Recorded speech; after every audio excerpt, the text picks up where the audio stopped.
오늘의 말씀의 제목은 신적 치유에는 장소가 있다. 장소가 있다.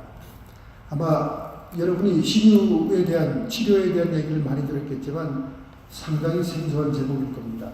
신적 치유에는 신적 치유, 디바인 힐링, 신유, 치유에 신적 치유에는 장소가 있다. 디바인 힐링을 직역하면 신적 치유라고 얘기할 수 있습니다. 여러분 구약 신학을 말이죠. 플레이스 신학이라고 합니다. 플레이스 디올로지라고 해요. 여러분 구약을 보세요. 굉장히 서술이 역사적이고 어떤 장소 이런 막 지리적인 것을 굉장히 중요하게 다루죠. 에덴 동산이나 뭐 이렇게.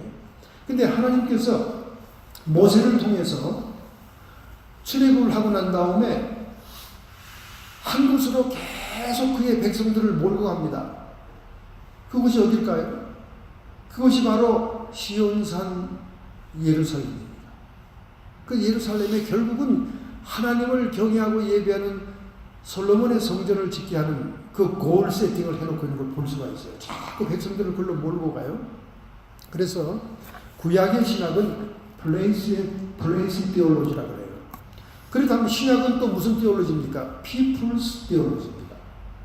사람의 신학입니다. 보세요. 예수님은 성전을 헐라고 그러지 않습니까? 공간적인 건축물에 제한을 받지 않죠. 그래서 예수님은 혁명적으로 성도의 마음이 성전에 되는 시대를 열었어요. 그래서 예수님의 사복음서에서 가장 중요한 사건은 예수님이 밤새도록 기도한 다음 내려오셔서 12사도를 부르는 거예요. 사람을 선택하는 겁니다. 그래서 신학은 피플스 디올로지예요. 아니 그럼 목사님 이제 장소신학, 구약신학도 지나갔고 그 다음에 사람의 신학인 신학도 지나간 이 성경시대에 무슨 신적 치유가 장소에 있다 그런 말을 할 수 있습니까? 오늘날 성령 은혜 시대에는요 장소와 사람이 결합되는 시대입니다. 그래서 요한계시록 마지막 복에 보면 결국 하나님 나라를 여기 있다 저기 있다 하지 말지니 너희 가운데 있느니라. 인간 속에 오시는 우리의 영 속에 오시는 하나님 나라의 통치를 강조하셨지만은 그 하나님 나라가 이제는 공간적으로 저 하늘로부터 단장한 신부와 같이 찬란한 새 예루살렘 성으로 지구에 내려오잖아요. 그러니까 우리가 영적인 세계에서 하나님의 통치만을 강조했던 하나님 나라, 공간 개념이 없는 하나님 나라가 이제는 예수님의 재림과 함께 완전히 공간적인 개념으로 우리에게 임재하고 있다는 거예요.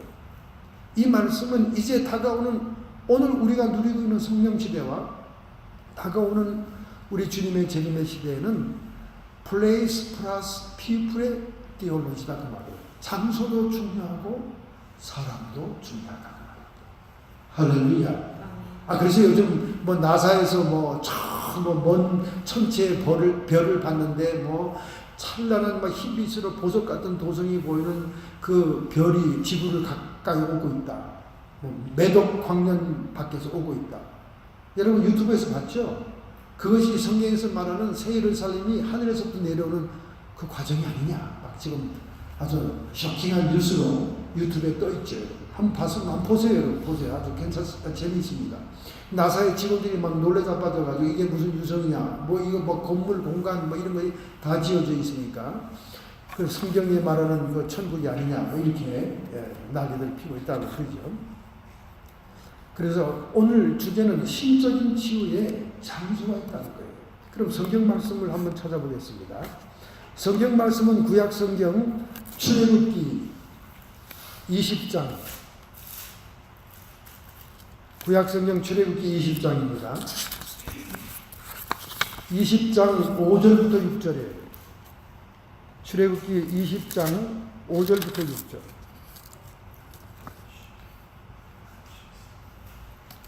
출애굽기 20장 5절이 아니고, 죄송합니다. 다른 걸 말씀드려요. 출애굽기 20장 22절부터 26절. 20장 22절부터 26절. 구약 성경 113페이지입니다.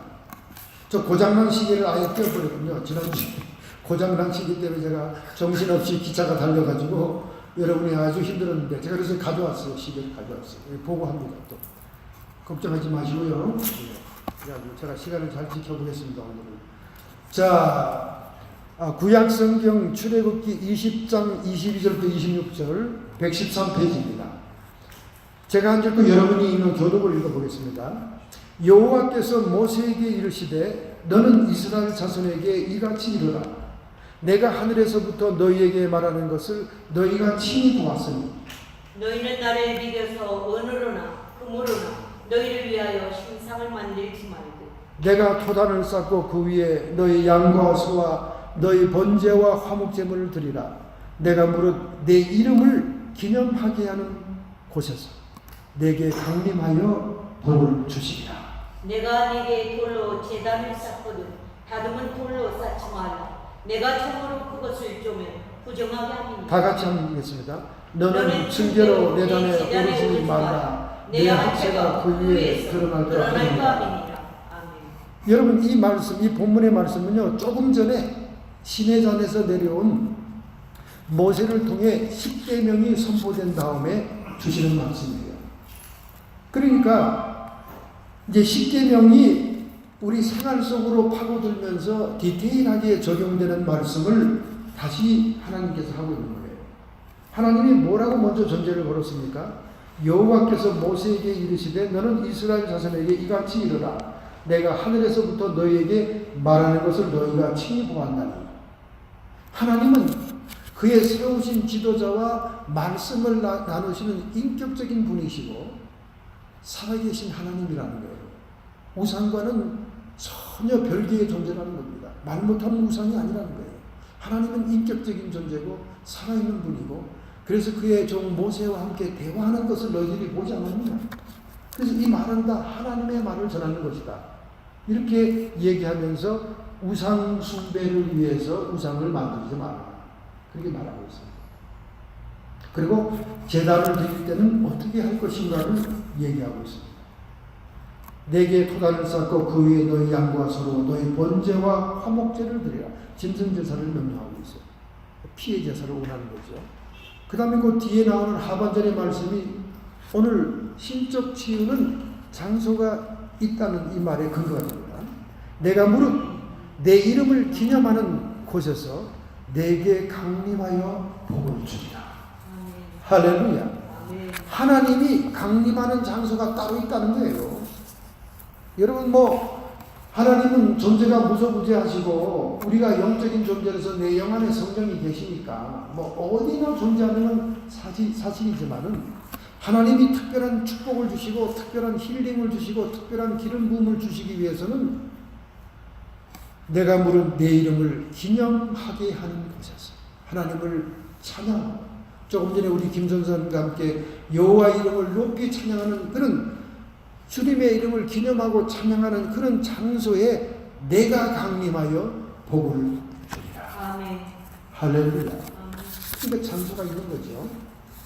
In every place where I record my name, I will come to you and I will bless you. 주님의 이름을 기념하고 찬양하고 영광 돌리는 그곳에 내가 강림하여 복을 준다. 치유사역이 일어난다는 거예요. 하나님의 은사자와 사역자를 통한 하나님의 기적이 나타난다는 겁니다. 할렐루야. 그 장소가 있어요. 장소가. 저는 기도하다가 기도가 너무 안 되잖아요. 기도가 막힐 때가 있습니다. 기도가 안 될 때, 안 풀릴 때가 있어요. 그럼 제가 어디 가서 기도하는 줄 아세요? 우리 아버지에게 유산으로 받은 까만 가죽 체어가 있어요. 그게 저희 아버님이 기도원에서부터 오래전부터 거기 앉아서 기도하는 자리입니다. 그래서 그걸 제가 받았습니다. 그게 이제 이렇게 아주 반들반들하죠. 오래 썼으니까. 근데 아주 탄탄해요. 근데 그거를 이제 우리 사모는 뭣도 모르고 집안이 복잡하니까 좀 갖다 버리자. 올드 패션이니까, 꼴통품이니까. 그게 당신 아버지요. 이러면서 이제 막 기분 나쁘면 이제 그 얘기를 하는데 제가 분명히 선포를 했습니다. 이상해. 나는 기도가 안 되면 그 자리에 앉아서 기도하면 기도가 잘 돼.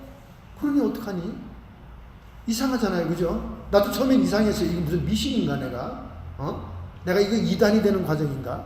이렇게 생각했습니다. 아버지가 기도했던 그 자리에 내가 앉으면요, 기도가 꽉 막히고 답답하고 안 되는 게 막 기도가 막 풀리는 거예요. 기도가 막 저절로 막 나와. 근데 이게 처음에 우연히 일치인 줄 알았어요. 근데 그게 막힐 때마다 그 자리에 앉으면 기도가 풀려나가는 거예요. 그 제가 지금 그걸 아주 소중하게 생각합니다. 소중하게 생각하는데, 예, 아주 소중하게 생각하는데, 우리 사모가 너무 사랑하는 개들이 거기서 진을 치고 있어요, 지금. 그래서 제가 조금 속상하긴 하지만은, 어쨌든 기도할 때는 물론 개들을 다 쫓아버리고, 거기 제가 앉아가지고 기도를 하는데, 이렇게 무슨 장소가 있는 걸 제가 몸으로 체험하면서, 이야, 이 장소는 분명히 있다. 요 몇 주 전에 여러분, 그것이 알고 싶다 해서 쇼킹하게 한국과 미국의 교포들을 다룬 빅 이슈가 있었죠. 그걸 모른다면 여러분 신학생 아니에요. 뭡니까 제목이? 몰라요? 예, 참 여러분 연구하려면 아주 멀었습니다.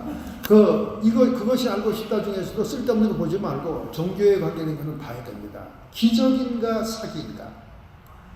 나주 마리아 성모산의 기적. 캐톨릭이 지금 발칵 뒤집어졌어요. 30년 된 성모산의 기적이라는 그 장소, 나주입니다. 나주, 전라도 나주예요. 전라도 나주인데, 예, 지금 막 관광버스가 막 그 마당에 수도 없이 아주 그 나주에 가기 위해서 그 여행사와 이렇게 다 어레인지가 다 됐을 정도예요. 다 됐을 정도예요. 그걸 취재한 거예요. 근데 그것이 알고 싶다 쪽에서는 이게 사기성이 있다는 쪽으로 끌고 가는 거죠. 신문, 그 방송 특성상. 근데 또 거기서 은혜 받고 치료받은 사람들은 뭐 절대적이죠. 율리아라고 하는 사람이 그냥 평신도였어요. 미용사였습니다. 미용사. 근데 친구가 성모상을 하나 갖다 줬는데 어느 날 성모상에서 피눈물이 흘러내리기 시작했어요. 뭐 세계에서 많이 일어나는 사건이니까 유사한 사건이라고 볼 수 있죠. 또 어느 날은 올리브유 같은 기름이 막 흘러내리고. 근데 그런 사건이 일어나면서 기적과 치명 치유의 역사가 일어난 거예요. 여러분이 치유 사역자가 되겠다 하면서 그런 걸 연구를 안 하면 여러분 신학생이 아닙니다. 그래서 그것이 알고 싶다를 쭉 여러분 한번 보세요. 유튜브에 그냥 나옵니다. 걱정하지 말고 그냥 딱 찍으면 나와요. 그럼 보면은 이 나주 마리아 성모산의 기적을 다뤘습니다. 지금 캐톨릭 교계에서는 발칵 뒤집어 있어요. 대구 교구에서는 성도들에게 거기에 가는 사람들은 파문시킬 것이다. 뭐 이렇게 강경하게. 뭐 대단한 캐톨릭 교계에서는 뭐 반대하죠. 대단한 반대가 일어나. 뭐 여러 가지 사유가 있습니다. 이유가 있습니다. 여러분이 그 어떤 결론을 맺을 것은 여러분의 몫이에요. 한번 숙제로 여러분 한번 그걸 다 보고 난 다음에 만나서 소감을 얘기하자고요. 거기서 보면 어쨌든 뭐 사기인지 기적인지 하여간 끝판이 안 났습니다만은 하여간 거기만 가면 기적이 일어나는 거예요. 기적이 일어나요. 병이 치유되는 거예요. 또 거기서 또 파낸 그 성수, 본래 이 캐톨릭은 이 우상 같은 마리아상, 우상 같은 예수님상 이런 걸 되게 소중하게 생각하잖아요. 그 밑에 가서 막 예수님 말을 붙들고 기도하고 또 뭐 율리아에게 뭐 물을 파라 그래서 그 물을 파가지고 그 성수를 마시면 뭐 성모산에 가지 않아도 자기 집에서 막 병이 낫는 거예요. 막 이런 역사들, 이런 것들이 지금 너무나 유명합니다. 캐톨릭 교도에서는 지금 세계에서 사람들이 몰려오고 있어요. 저는 안 가보죠. 제가 왜 캐톨릭 거기 가봅니까? 캐톨릭 이게 연구만 하는 거지. 뭐 심지어 교황청에서도 나오고 말이죠. 뭐 이렇게 여러분들이 모른다니까 내가 너무 한심스러워서 그래. 너무 모른다니까 막 신문이가 어디가 얼마나 떠들었는데.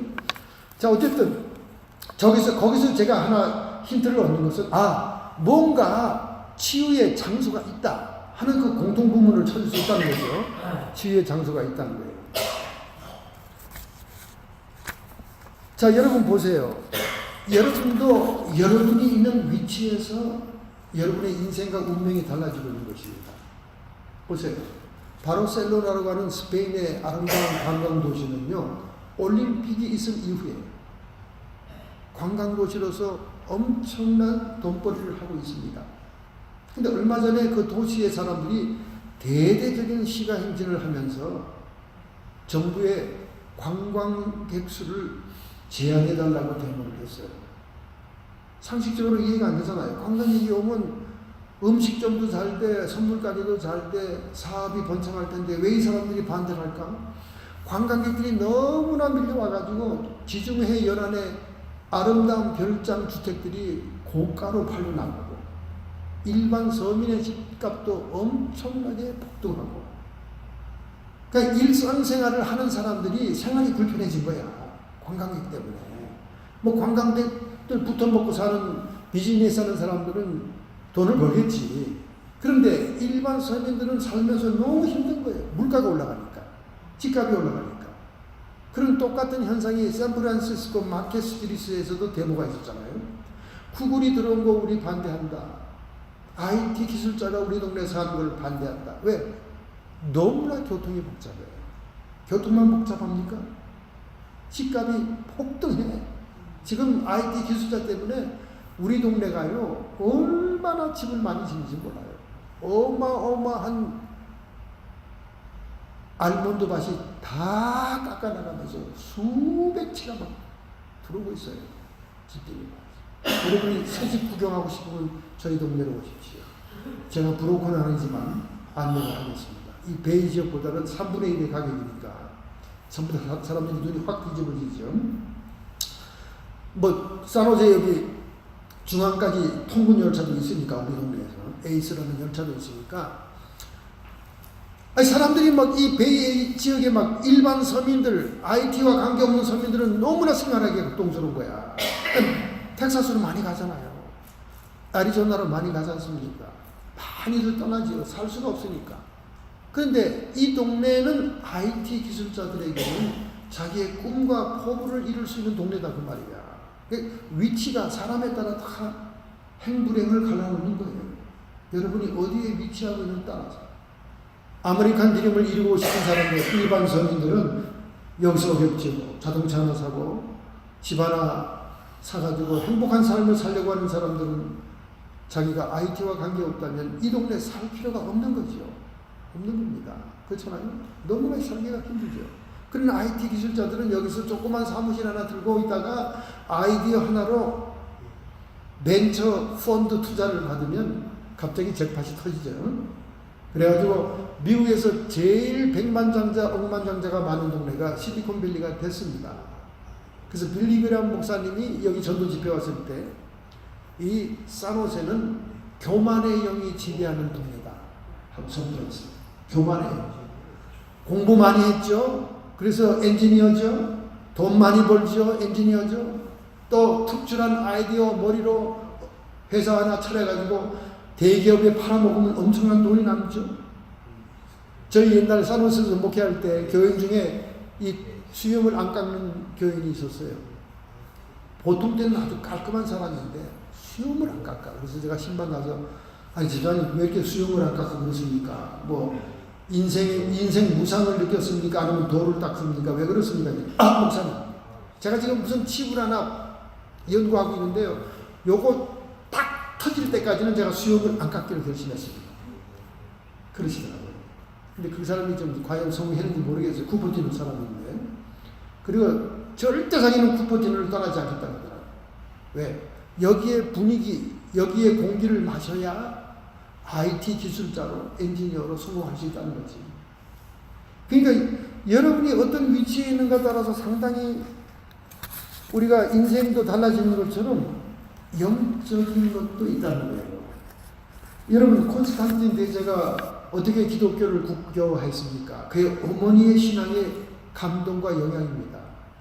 그 어머니 헬레나. 헬레나는 자기 집의 노예를 통해서 복음을 받아들입니다. 그래서 정말 번호인 성도가 되고 정말 주님과 예수님을 사랑하는 성도가 됩니다. 자기가 기적이고 돈도 많은 사람이니까 이런 예수님, 이런 분을 내가 그냥 두고 볼 수는 없다. 그래서 성지 순례를 가잖아요. 그래서 헬레나 때문에 많은 성지가 복원이 됩니다. 자기의 재력으로 인해서. 주님을 사랑하는 마음으로. 막달라 마리아가 주님의 발에 기름을 붓고 머리로 그를 섬겼던 것처럼 그도 섬기기 위해서 그렇게 성지를 찾아다니고 또 그 모세 뭐 이렇게 지금은 다른 데로 이렇게 발견이 됐지만은 그 시내산내이다 그래서 그 밑에 수도원도 막 지원해서 자금을 내줘서 수도원도 집결하고 그랬습니다. 근데 이 헬레나가요 가장 역점을 두었던 성지순례의 흔적 찾기 위해서는 뭐가 있었냐면 예수님이 달렸던 십자가의 구멍 흔적이 어떤 것이냐. 구멍은 분명히 3개는 있었는데 어떤 게 진짜 예수님의 십자가가 세워졌던 구멍인지 확인하고 싶었던 거예요.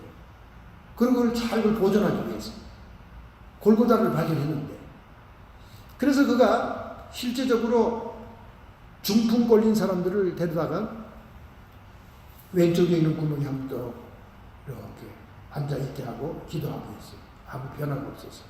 그 다음에 소경을 또 저쪽 구멍에다 또 대고 막 함께 기도했어요. 아무 변화가 없었어요.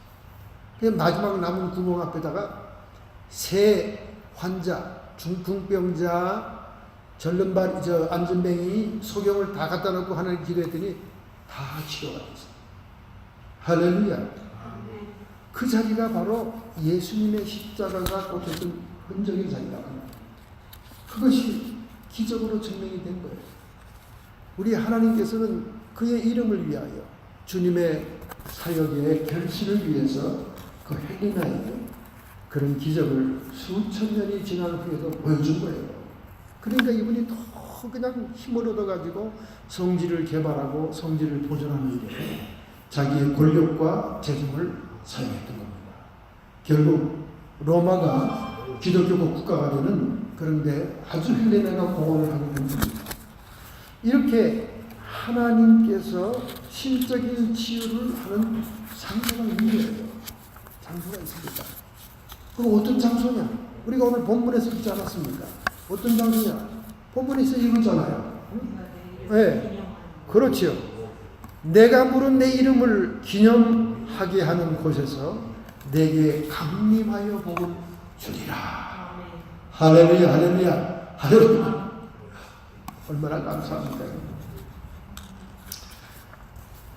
너무나 감사하죠. 제가 이 스티그마 흔적이 막 보이고 역사가 일어난다고 그랬죠. 기도할 때 환자들 위해서 기도할 때 일어나는데 그게 아무 데서나 일어나는 게 아니더라고요. 그 하나님이 그 원하시는 기도의 장소가 있더라고요.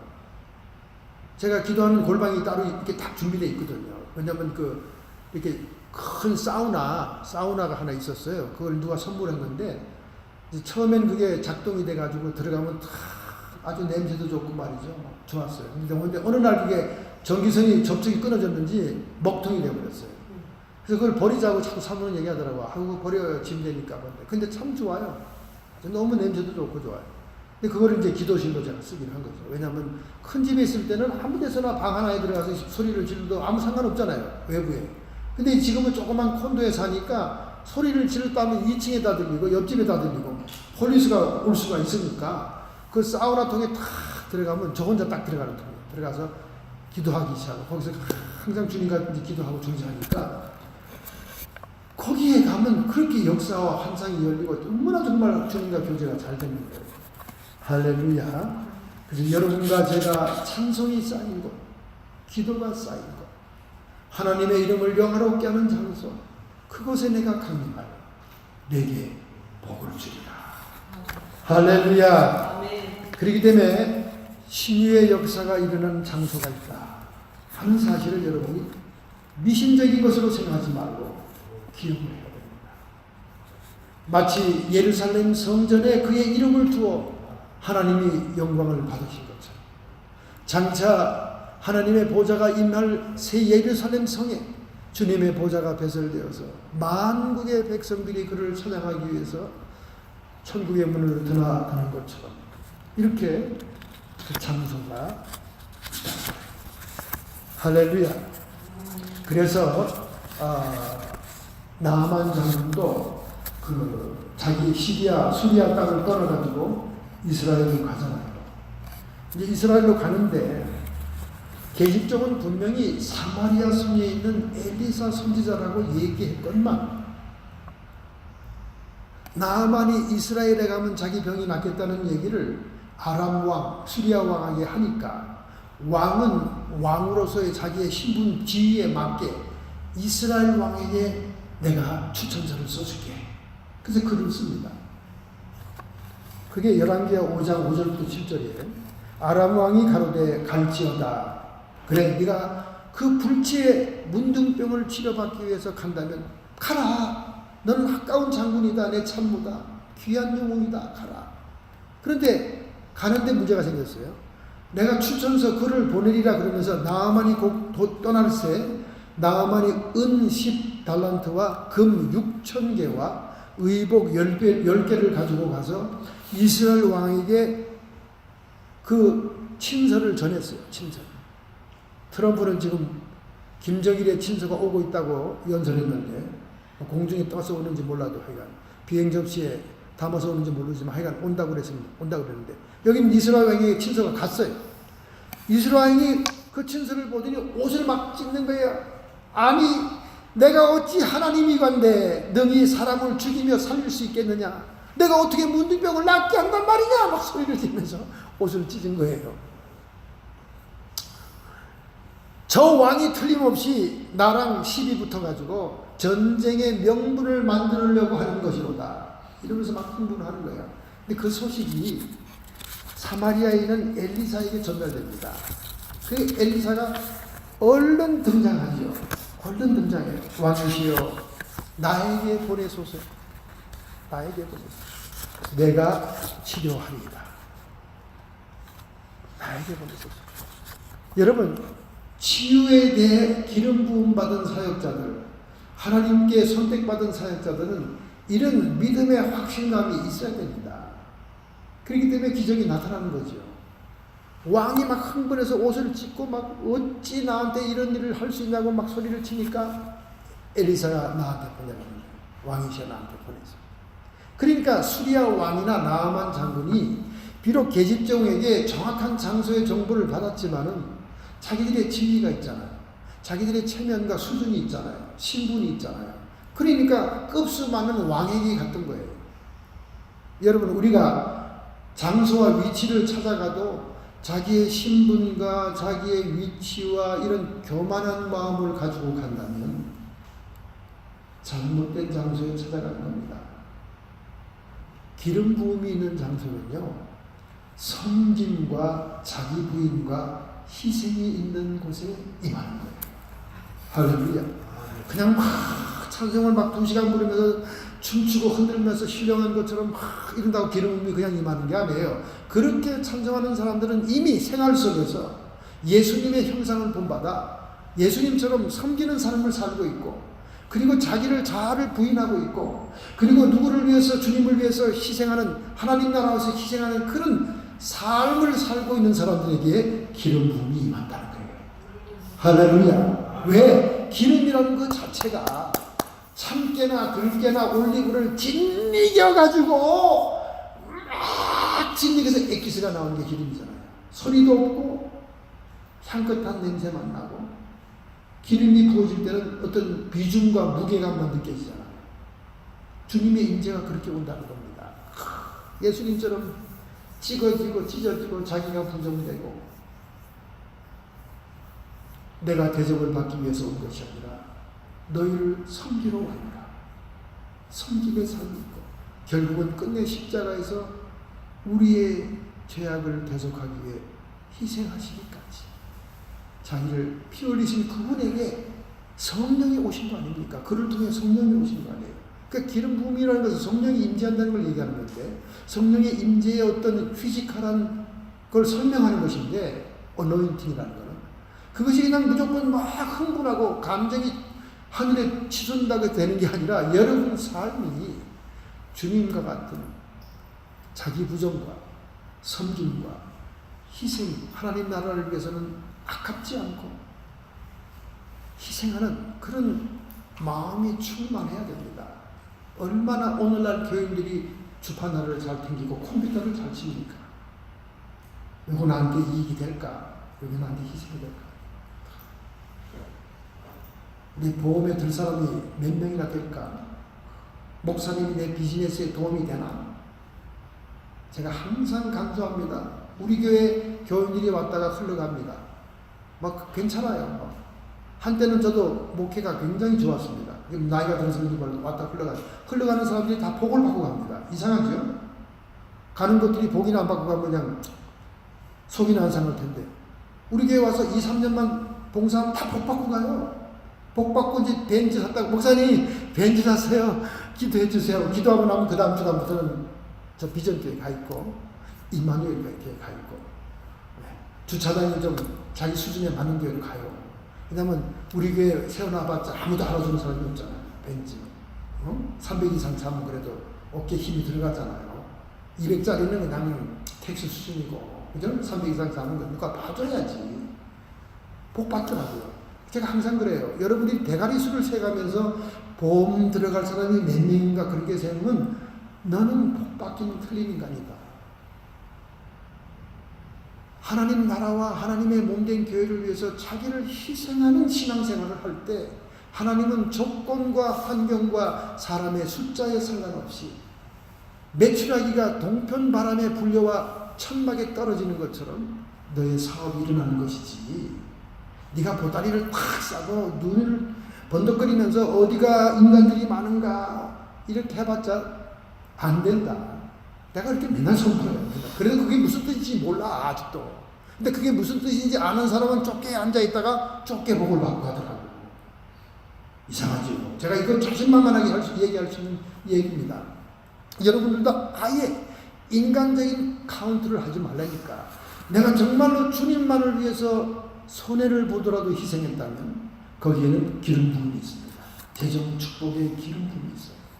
아니 어떻게 보면 저 참 매간이 없고 말이지 무슨 돈을 물수도 하는 것 같고 훈수가 없어 보이는 것 같은 그런 사람들이 하나님이 그 진심을 보시고 축복을 하시는 거예요. 할렐루야. 그런 머저리 같은 사람들 때문에 하나님의 사역이 지금 이루어져 나가고 있는 거예요. 제가 경험했기 때문에 그 말씀을 여러분에게 당당하게 할 수 있습니다.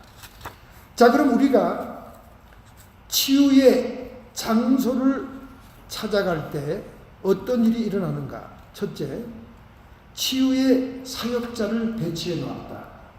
여러분이 치유의 장소를 찾아가면 반드시 그 장소에는 여러분의 치유를 감당할 수 있는 사역자를 하나님이 배치해 놓는다는 거예요.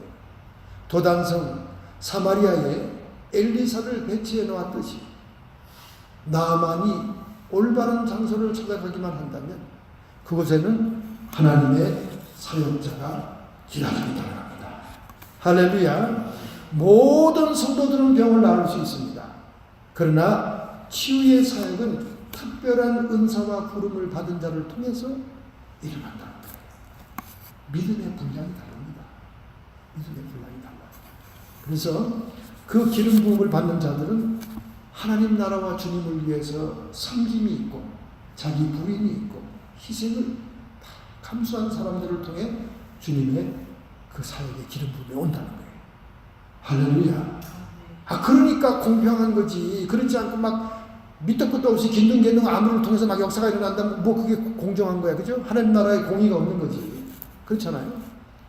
여러분 기름 부음을 너무 그렇게 우습게 그냥 막 방방 뛰기만 하면 기름 부음이 충만하게 임했습니다. 할렐루야 놀렐루야. 속지 마세요. 속지 마세요. 다 가짜입니다. 생활이 안 떨어지면 다 가짜입니다. 그 다음에 우리가 그 장소를 찾아가면서 드리는 것은 올바른 방향의 단계에 들어선 것이다. 우리가 이 드리는 것, 나아만은 이 선지자를 찾아가면서 뭘 준비합니까? 은 몇 달란트죠? 은하고, 은 10달란트와 금 6,000개, 대단히 많은 돈이죠. 그 다음에 의복 10벌, 아마 그때 그 시대에 가장 브랜드 명품 옷을 준비해서 갔을 겁니다. 이렇게 준비해 갔다는 것은 그가 사역의 장소에 가면서 올바른 태도였다는 거예요. 올바른 태도. 아니 그럼 뇌물이 안 통하는 것이 없네요. 여러분 그렇게 생각할 겁니다.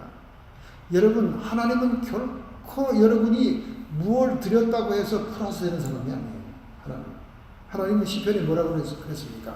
금도 내 것이요 은도 내 것이요 천산의 생축이 다 내 것인데 무엇 내가 너희들에게 바라고 있을 게 있겠냐. 줘도 그만 안 줘도 그만이 하나님은. 그런데 이 나아만이 이방 사람으로서 주의 종을 찾아가고 하나님을 경외하는 마음으로 그 동기가 발랐던 거죠. 동기가 많으면 그가 선물을 가져갔다는 거예요. 너무나 귀한 것이죠. 오늘날 신유를 행한다는 교회들이 사전에 헌금을 몇 억씩 요구하고 막 이런 것들이 부작용이 일어나고 비리가 많고 부정부패가 많다 할지라도 그건 그 사람들의 소감입니다. 그 사람들은 그 사람들이 받을 형벌을 받을 거예요.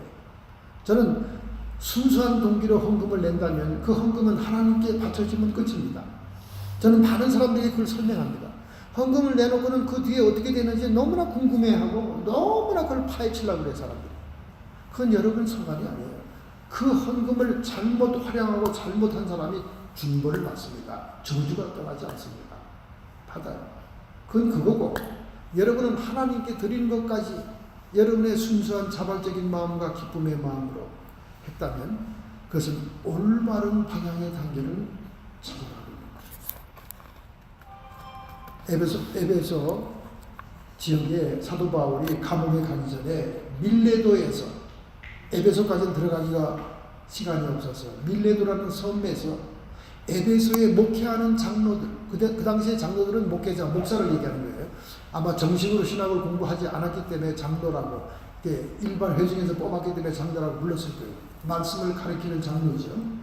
장로들을 불러놓고 그가 마지막으로 목회에 대한 강력한 부탁을 합니다. 너희들이 양무리를 위해서 삼가라. 모든 삶의 행동 패턴과 모든 것을 다 잘 절제하라. 그리고 마지막에 정말 결론 같은 말씀을 이런 말씀을 줍니다. 사도행전 20장 35절에 나오죠. 주는 것이 받는 것보다 복이 있다. 주는 것이 받는 것보다 복이 있다. 이게 마지막 사도 바울의 목회의 비밀을 얘기했습니다. 근데 오늘날 일반 목회자들의 목회 원칙은 뭐죠? 주는 것보다 받는 것이 이익이다. 그잖아요. 그죠? 목사가 무슨 제가 뭘 이렇게 음식을 사기도 하고 선물을 주기도 하면 자지러지는 사람이 많아요. 아니, 목사님 이런 걸 왜 하십니까? 물론 한국에서는 상상할 수 없는 일들이지. 그래, 미국은 또 그렇지 않잖아요. 우리 미국도 웬만한 일을 목회하는 목사님들은 한 번도 자기 돈으로 뭘 인심 쓰는 적이 없어요. 구제를 해도 교회 돈으로, 생색을 내도 교회 돈으로, 모든 교회 돈으로 합니다. 교회 돈으로 못하게 될 지경이면 자기가 안 해요. 우리 주변에 있는 일가 친척 목사들, 잘 나가는 목사들 다 그렇습니다. 그리고 그들이 전부 다 자기들은 복받은 목회를 하고 있다고 생각해요. 그러니까 나는 얼마나 불쌍히 여기는지 몰라. 자기들은 자기 자동차를 한 번도 자기가 사본 적이 없다는 거야. 뉴욕의 장로와 LA 장로들은 수준이 틀리대. 나를 약올려 막. 넌 어떻게 하다가 그런 데서 목회라니? 장로들이 그냥 자동차 키를 준대. 그때 목사님만 주는 게 아니라 목사님 아들도 준대. 자동차 키를. 자기들은 자동차를 사본 적이 없대.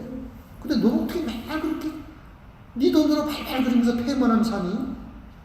아주 내가 우리 집안에서는 너무 불쌍한 목회자야. 참 불쌍해. 근데 하나님은 또 공평하더라고. 공평하더라고. 우리 처형님이 그냥 통으로 그냥 기증하더라고. 캐톨릭 성도, 캐톨릭 교회를 2개나 바친 처형님, 주의 종이 목회를 하는데 차가 없어서 되겠냐. 캐시가 탁 날라오더라고. 저는 기도만 한 거죠. 기도만. 하나님, 이제 차가 검사에 불합격됐습니다. 네. 이제는 도저히 차를 운행할 수가 없습니다. 겉은 멀쩡한데 안 된다는 거야. 그거 다 뜯어 고치려면 돈이 사는 것만큼 든다는 거야. 그래서 막 두 손 들고 그냥 그 골방에서 기도만 했는데 그냥 서영님이 탁 연락이 온 거예요. 그러니까 하나님은 누가 안 하면 다른 사람을 통해 합니다. 하는 건 해요. 합니다.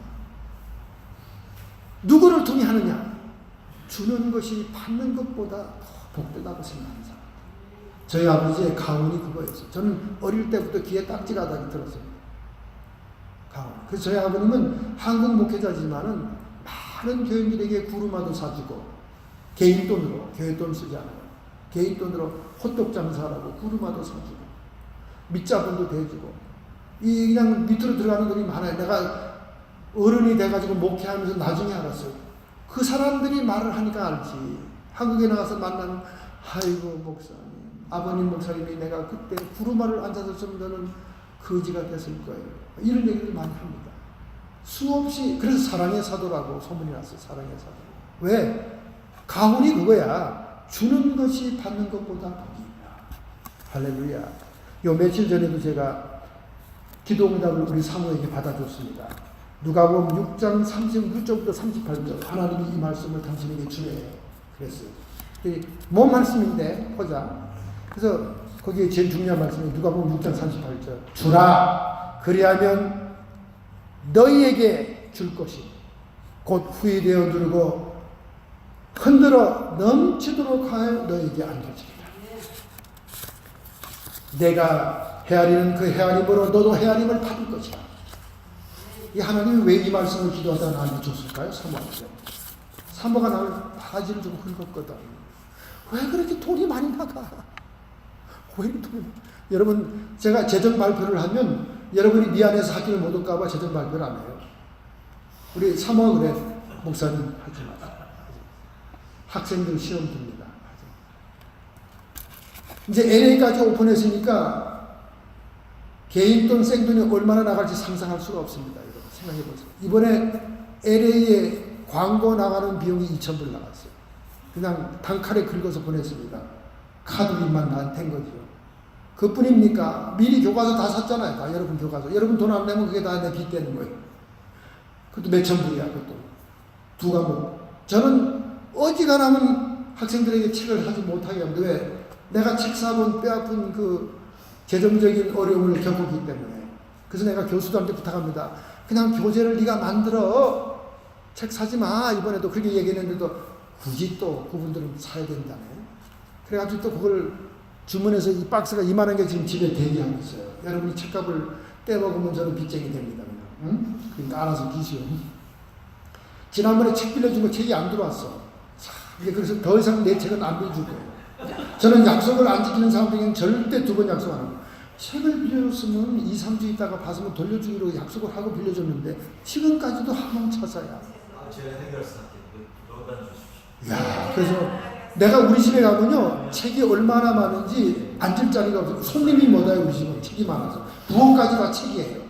그러니까 우리 사모는 책 스트레스 때문에 책 스트레스 고생하고 있죠. 근데 뭐 어떻게 해요? 내가 뭐라는 줄 아세요? 이 책이 다 신학교 할 때 써먹을 책이다. 절대 버리면 안 된다. 이사 갈 때마다 엄청나게 버렸습니다만은 지금 뭐 온 집안에 책이 들러있는데도 여러분 빌려줄 책은 없어요. 이제부터 이번 학기부터. 왜? 신용을 안 지키니까. 신용을 안 지키니까. 책이 돌아왔는데 완전히 진흙탕에 짬뽕이 돼가지고 책을 볼 수 없게 해서 만들어 보낸 분이 계시대요. 이건 또 무슨 지극한 정성인지 몰라. 그래서 그걸 지금까지도 말리고 있어요. 찢게다 이렇게 해서. 냄새도 추악하게 나고. 똥툭한 애 빠뜨렸나? 아니 미국에 무슨 부식회 변소가 있는 데가 있어요. 아우 냄새도 나고. 그걸 또 반품했어요. 어쨌든 제가 그렇게 예고를 하고 그렇게 말을 했는데도 약속들을 안 지켜서 이제 여러분들이 스스로 책을 참고책을 사봐야 됩니다. 사봐야 돼요. 얼마든지 많은 책이 저에게 있는데 이제 더 이상은 노모합니다. 저는 책이 생명이에요. 저는 책이 나갔다 안 들어오면 정말 스트레스 받습니다. 그래서 친척들한테도 책, 우리 동생들 책까지 가면 다 이렇게 명단을 쓰고 다 몇 월 며칠 날 반납하는 거까지 다 기록해놔요. 안 해요, 반납. 지금도 안 해요. 그러니까 세계 선교 나가서 혼자 떨어져 다니는데 아직도 반납을 안 했어. 야, 너 왜 반납 안 해? 잘 찾아봐. 내가 다 꽂아놨어. 전부 다 잘 찾아보라는 거예요. 절대 받은 기억이 없습니다. 하여간 그거 그렇고요. 하여간 우리 사모님이 재정적인 문제 때문에 저에게 굉장히 도전을 해서 제가 하나님께 간절히 기도했더니 주님께서 누가복음 6장 36절부터 38절까지 말씀을 주었어요. 이 말씀 더 많습니다. 탈출습니다. 왜 나한테만 말씀을 줘? 목사님 말씀 받은 거 없어? 난 받았지. 시편 35편 7절부터 8절 9절까지 받았어. 그러니까 왜 자기가 맞았으면 나도 공평하게 받아야 된다 이거야. 그렇잖아. 왜 자기만 뭐 잘못했나? 그렇잖아요. 근데 내가 받은 건 더 불쌍한 거야. 함정에 빠져서 허우적거리는 거 이런 거 받았거든. 그러더니 불쌍해가지고 이제 싹 풀리더라고. 싹 풀려. 이게 상대방이 또 불쌍하면 풀어지는가 봐. 모성애가 있어서 그런지. 모성애가. 그래서 각자 이제 대판 한번 싸우고 성경구절 하나씩 받은 것이 이제. 그래서 그게 뭐냐면 주라 그리하면 너희에게 줄 것이니 곧 후이되고 흔들어 넘치도록 안겨주리라. 그리고 헤아리는 헤아림으로 헤아림을 도로 갚을 것이다. 그러니까 하나님 나라를 위해서 주의 사역을 위해서 한없이 돈이 들어가는 것은 그건 공짜가 아니다. 하나님이 반드시 기억하시고 갚아주신다. 할렐루야. 오늘 사모님이 있었으면 제가 아마 사흘은 집에 못 들어갈 거예요. 요 정도만 해도 너무나 감사하고 다행이죠. 다행히 또 웹사이트 이것도 듣지도 않아요. 얼마나 감사한지. 자, 우리가 치유 집회 장소를 정할 때 극복해야 될 장애물이 몇 개 있습니다. 시간이 이제 다 됐는데 첫째는 갈등이지. 바로 나아만이 갈등인 거예요. 자기 신분에 맞게, 자기 왕의 신분에 맞게 이스라엘 왕을 찾아간 거예요. 물론 그분을 현관문으로 문득으로 생각했으면 괜찮은데 그 사람에게 찾아갔으니까 그분의 옷을 찢고 내가 어떻게 문득병을 고쳐주냐 막 흥분하고 펄펄 뛴 거 아닙니까? 그러니까 우리가 하나님 앞에 치유를 받으려면 바짝 겸손하게 엎드러져야지. 내 자존심은 있고 내가 그래도 누군데 뭐 이런 거 가지고 가면 안 된다는 거예요. 여러분이 치유 사역자가 되든지 치유를 받을 사람이 되더라도 이런 갈등이 없어야 됩니다. 여러분의 체면, 여러분의 신분, 여러분의 그 수준. 우리 한국 사람들 얼마나 수준 따집니까? 이번에 어떤 분이 한국에서 우리 유학생 기숙사에 와서 이제 우리가 만났는데 그분이 그러더라고. 목사님 우리 동네에 글쎄요. 제가 갑자기 부자 동네로 이사 갔잖아요. 갔더니 그 학부형이 자꾸 자기한테 자모님 오늘은 제가 자모님 차를 좀 타봐야 되겠어요. 이러더래. 그래서 아니 왜 내 차를 탑니까? 그때 마침 차를 바꾸기 직전이라 굉장히 바빴대요. 차가. 왜 그랬습니까? 그래야 제가 우리 동네 수준에 맞는지 좀 체크해 보려고요. 그래서 목사님 우리 한국 수준이 이래요. 자기들이 이렇게 상대하는 자모가 몇 평 아파트에 사는지 그 평수는 자기들이 다 봤으니 알 거 아니에요. 그럼 비싼 빌라에 사네. 우리랑 수준이 맞다. 근데 이제 차를 점검해 봐야 된다는 거예요. 차를. 외제차인지 점검해 봐야 된다. 지금은 점검해봐도 괜찮대. 새 차를 뽑았으니까. 근데 그때는 아주 큰 차를 타고 다니는데 막 자꾸 타보겠다 그러더래. 그 학생 친구 부모가. 자꾸 미뤘대. 오늘 내가 바쁜 일이 있어서. 미안해요. 한국 사람들은 그렇습니다, 여러분. 왜 그런지 몰라. 언제 쳐들지 몰라. 그냥 일본 사람들은 겸손하고 검소하고 뭐 누가 뭐래도 다 자기 입장에 맞게 옷도 입고 다니고 음식도 소식을 하고 얼마나 일반 대중이 그렇습니까? 뭐 젊은이들 얘기하는 건 아니고. 근데 우리 한국 사람들은 그냥 상당히 겉모양으로 판단하고 지금 나라는 공산의 직전에 있고 국가의 경제는 바닥을 치고 있는 이 마당에 뭐 그렇게 띵까띵까 즐거운 게 많은지 그저 네가 잘 사냐 내가 잘 사냐 비교하려고 그러고 말이죠. 좀 상대방이 못 살면 어떡해. 그럼 수준이 안 맞아서 상대하면 안 된다는 거야. 자기 애들도 친구를 할 수 없다는 거지. 여러분 이민 잘했어요. 근데 이민 잘했지만 여기 있는 한국 사람도 한 50%는 그 정도 수준을 가지고 있어. 또 그렇죠? 네? 이상하죠? 그거나 큰 교회 가보세요. 그러니까 우리 작은 교회 오는 교인들은 큰 교회 못 끼어서 오는 거야. 우리 교회 오는 이유가 있어. 남편이 교회 안 나갈 때. 가보면 다 쌍쌍이 앉아있잖아요. 거기 못 끼거든. 가봤더니 연대 구운 애들이 잠깐 자기 연대 안 나왔거든. 이것도 안 되고 저것도 안 되고 그냥 못 끼니까 그냥 터덜터덜 우리 교회 나와 앉아있으면서 큰 소리는 왜 그렇게 쳐도 갈 데 없어 왔으면서. 뻔히 내가 다 알아 갈 데 없어 오는 걸. 내가 그랬거든. 우리 자매님 같은 수준은요, 좋은 교회 가셔야 됩니다. 그런 교회들 많은데 가세요. 예배 끝나면 성형수술 하는데 누가 잘하는가 그런 거 얘기해. 정보도 좀 듣고요. 이런 데 가서 신앙생활 해야지. 우리 교회는 제가 맨날 책망하는 설교에다가 막 뒤집어지는 회개 설교만 하기 때문에 우리 집 교회 오래 못 버팁니다. 아, 참 부탁하네. 나 전화 오면 그렇게 얘기해. 우리 교회는요, 달콤한 설교를 하는 교회가 아닙니다. 그러니까 아예 그런 설교를 감당할 수 없으면 적당한 교회 찾아가시죠. 그렇게 얘기합니다. 그러니까 우리 교회는 나오기가 참 힘들어요. 참 힘듭니다. 그러니까 우리 교회 오래 나왔다, 충성을 했다 그러면 자식 새끼도 잘 되고 돈도 잘 벌고 부자가 되면 아니라, 이건 뭐 세상적인 얘기를 하는 게 아니에요. 하나님께서 그들의 충성을 보고 그렇게 하는 거예요. 아니라 그들의 신앙도 상당 수준 영적으로 올라와 있습니다. 나만이 그렇게 주님께 모두 드린 거예요. 여러분 해보세요. 저는 목사지만도 기도하다가 풀리지 않으면 씁니다. 하나님한테. 써도 보통 쓰는 게 아니에요. 그냥 50불, 20불 쓰는 게 아닙니다. 내 분수에 넘치게 딱 씁니다. 하나님, 이거를 유진벨의 폐결핵으로 죽어가는 북한의 환자들에게 보냅니다. 아주 수천 불을 딱 써요, 그냥. 그러면요, 야, 하나님 돈 좋아하시네. 즉각 그 다음날로 응답이 딱 냅니다. 즉각. 한국의 무슨 행정사무 이런 것으로 도저히 불가능한 사건이, 더구나 좌파들이 잡은 정부에서 안 되는 사건이 그 다음날 기적으로 딱 일어났거든요. 할렐루야. 이 하나님 역사를 맛보면요, 사모하고 저하고 서로 경쟁적으로 그럽니다. 목사님, 아무도 이번도 좀 써야 되겠어. 그럼 써 그러면 제가 간이 덜렁덜렁해요. 왜냐면 사모는 또 쓰는 게 더 커. 쓰는 게 더 커. 그래서 간이 덜렁덜렁해요. 적당히 해라. 그래서 단서를 붙여도 이 정도는 해야 된다. 자기 언니가 지금 태풍이 몰려와가지고 빌딩이 날아가게 생겼대. 빌딩이. 당신은 우리 처갓집을 살려내지 않으면 까짜 목사야. 이러는 거예요. 저 우리 사모한테 조금 잘못합니다. 그럼 그 자리에서 제가 팍 무릎 꿇고 기도해야 돼. 하나님께. 하나님, 저 처형을 살려주시지 않으면 저는 내일부터 밥거리가 없습니다.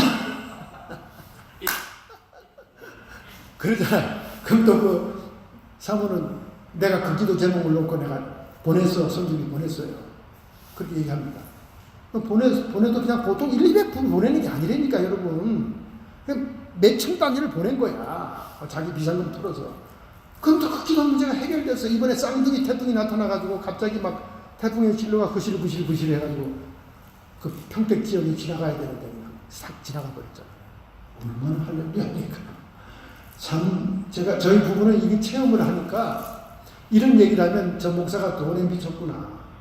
드디어 헌금이 안 나오고 생활이 어려우니까 헌금에 돌았구나. 이렇게 여러분이 생각하는데 우리는 몸소 그걸 체험하니까 너무나 신나는 거야, 신앙생활이. 제가 박사학위 딸 때는 돈이 있었다는 줄 아십니까? 미국 사립대학은요, 1학점당 그때 내가 다닐 때는 850불. 지금은 학점당, 1학점당 1000불이야. 그럼 여러분이 한 학기 12학점, 20학점 달라면 얼마인가 한번 계산해봐. 20 곱하기 1000불, 얼마 돈 내야 돼? 그 돈을 내고 어떻게 학위를 받습니까? 그러니까 맨날 하나님께 기도하면, 하나님 공부를 시켜놓고 주는 게 돈 때문에 고만두게 하시게.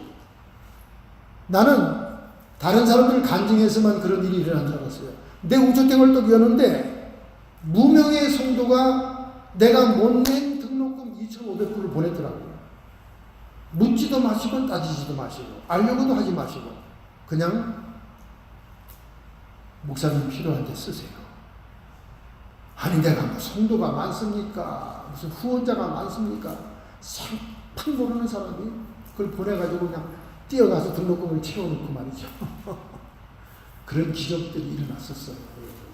정말 이런 기적을 체험합니다.